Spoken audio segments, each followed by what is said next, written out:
السلام عليكم ورحمة الله تعالى وبركاته. مرحبا بكم في حلقة جديدة ووصفة جديدة من وصفات مطبخ التازية. اليوم غادي نجرب معكم لي غوفر. انا كذلك اول مرة غادي نجرب هذه الطريقة هذه. درت نصف كمية ديال الخليط باش نجرب، ما بغيتش ندير بزاف ونبقى نضيع فيهم، فغادي ندير نصف الكمية. غادي نشوفوا النتيجة ان شاء الله كيفاش غادي تجي. بالنسبه للمقادير غادي تلقاوها مكتوبه في اسفل الفيديو بالتفصيل الممل، ونتشرف بزيارتكم للموقع وتلقاو ان شاء الله الطريقه والمقادير بالتفصيل. اول حاجه كنديرو كناخذوا الحليب يكون دافي، كنزيدوا عليه نص كميه ديال السكر. هنا معلقه كبيره ديال السكر مع معلقه صغيره عامره بالخميره. فكيف كتلاحظوا دارت الفقاعات هنا باش كتعرفوا بان الخميره ناجحه والخميره مزيانه وجديده. فوالا، عندنا طحين، الزبده مذوبه. بالنسبه للبيض هنا بيضه وحده درت الصفر بوحدو والبيض طربته بوحدو، الباقي ديال السكر مع الفانيلا والدقيق ضفت معاه الملحه. فوالا، بالنسبه لهنا كناخذوا الكميه السكر اللي بقات كنضيفوها على الحليب، كنضيفوا صفر ديال البيض. فوالا،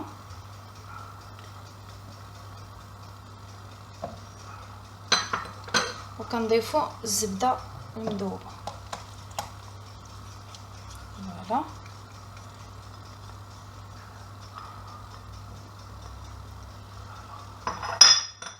وكنخلطوا خليط.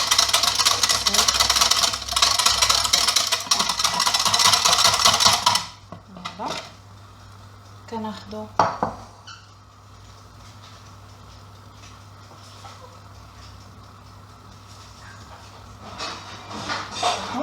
الدقيق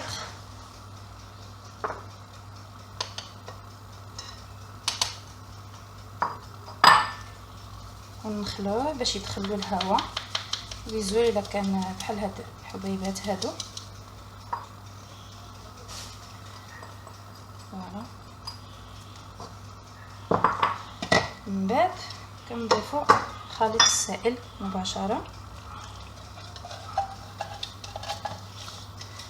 ناخذ هذاك السكر اللي كيبقى في القاع ديال، باش انا قلت لكم السباتيول كتنفع بزاف في هاد الحالات هادو.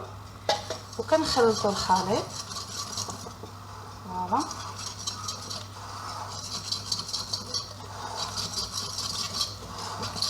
نخلطو مزيان باش ما يبقالناش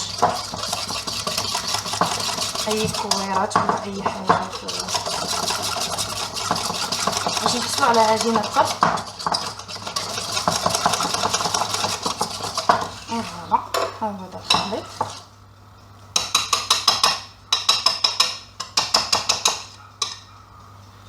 كنعاودو ناخدو السباتيول، نقرب لكم، وكنضيفو ابيض البيض. انا طربتو هكا بلا حتى اضافات، ونبقاو نحركو من الاسفل للاعلى. هاد البيض البيض غادي يخليه يجي خفيف لي غوفر ويجي ولدات. هاد الخليط هذا ممكن تدوبلوا المقادير وتصوبوه بالليل، تغطيوه ولا هكا ببابي سولفيزي وتبيتوه في الثلاجه حتى الصباح، لانه الخميره غتاخذ وقت طويل مع البروده، غادي تاخذ وقت طويل. فالصباح غتلقاو الخليط ضاعف الحجم ديالو وواجد، لانه هذا الخليط ضروري خصو يرتاح ساعه نص ساعه على حسب الخليط. بما انه انا عندي هنا غير نصف الكميه، فغادي ثلث ساعه في الفران دافي. اصلا راني شعلت الفران شويه يدفى باش ندخلو الخليط باش دغيا يوجد الكوتي. فوالا، كنعاود نخلط الخليط حتى ما يبقاش باين ابيض البيض.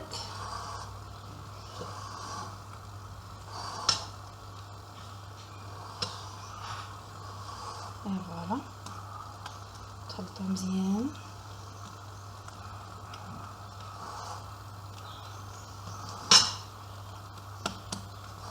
فوالا،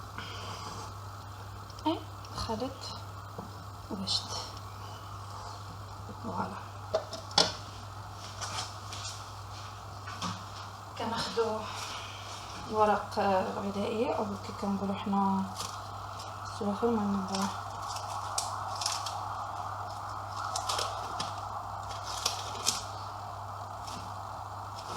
فوالا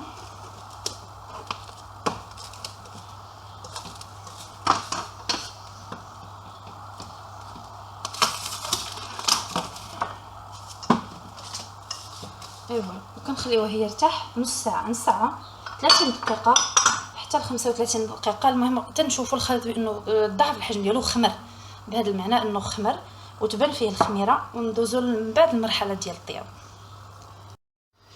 السلام عليكم. من بعد هنا من بعد راه هي خمرات كيف كتشوفوا، شافت دارت شويه الفقاعات ديال الخميره. انا راه ما خليتهاش ترتاح نص ساعه كلها، مي بغيت نجرب. فوالا كيف كتشوفوا لا ماشين شعلت الضوء الخضر الثاني. غادي ندهنها شويه ديال الزبده، شويه من الفوق من الجهه السفليه والعلويه بيان سور، باش نتفاداو الالتصاق. ما كنخلطوش الخليط، كنخليوه هكا. عندي هاد الاكواب ديال العبار، تقريبا هذا 4 كوب. غادي ناخذ منه شويه من الخليط، غادي نكب غير شويه، غادي نشوف عيني ميزاني. فوالا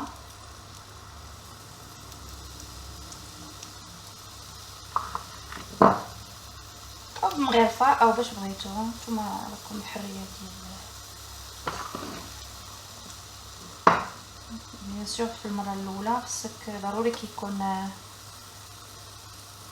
تجربه. حنا غادي نشوفوا مع هاد شويه، وغادي نشدو الماشين بيان سور. كل ماشين كل آلة والوقت ديالها، خصكم ديروا هذه بعين الاعتبار. كل آلة والوقت اللي كتاخذ بالنسبه للطياب. كاين الآلات اللي ممكن طيب الكفخ في 2 دقائق، كاين 5 دقائق، كاين حتى 8 ديال الدقائق. فكل وحده غادي تعرف على حسب لا ماشين ديالها.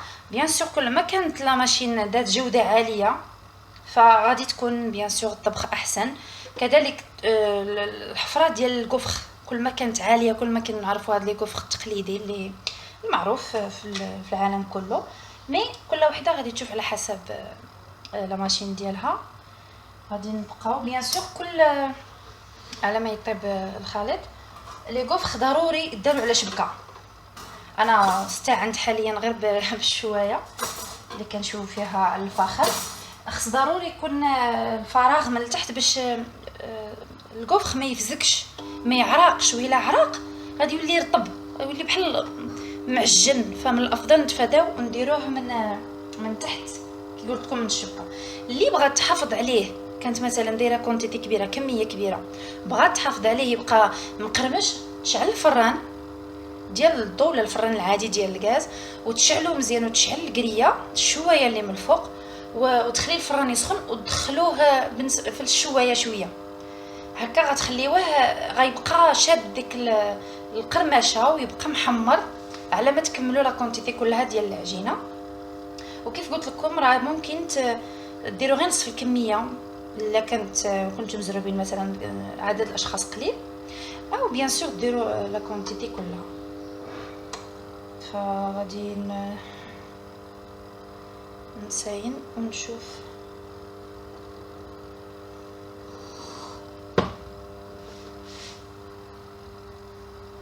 فوالا مازال شويه خصها تزيد تحمر.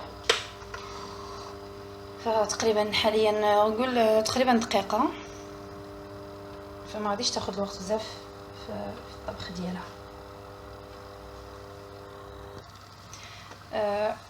انا فوالا كيف كتشوفوا بالحق انا راني قلبتهم هنا، فهزيت وقلبتها لقيتها بانه تحمرات والشكل جميل. هنا جاو صغار شويه، ممكن يجيو كبار هي تزيدوا لا كونتيتي تعمروا هاد المساحه كلها. مي هكا صغيورين دائريين كيجيو زوينين. هما اصلا كيكونوا رطاب هنا في لاباراي سي نورمال. الا حتى كي يخرجوا يقيسوا الهواء هذا يدور يعني يزولوا من لاباراي عاد كيتبان داك القرمشه اللي فيهم. فوالا هما محمرين ممتازين والرائحه روعه. هذه اللي بغيت نشير ليها، ما كاينش الريحه ديال ديال البيض.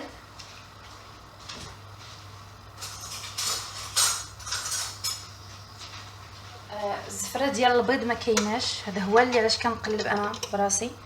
فوالا غادي نحطهم هنا.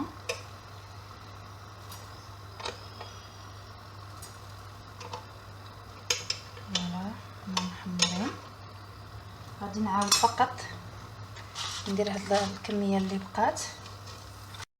فوالا ها هما دول الكفر ديالنا واجدين مقرمشين ممتازين. فقط ضروري ممكن تزوقوهم باي حاجه بغيتو، بالعسل باي حاجه، مي بيان سور ضروري من الشكلاط بالنسبه للدراري الوليدات ولا الكبار كاينش الفرق. فوالا ممكن بشويه ديال الفروي. لكم حريه الاختيار، حريه التزيين. نتمنى هذه الطريقه وهذه الوصفات نال رضاكم، نال اعجابكم، وتعطوني ردود بانكم جربتوها وصدقات لكم. انا راهن الاشاره في اي سؤال.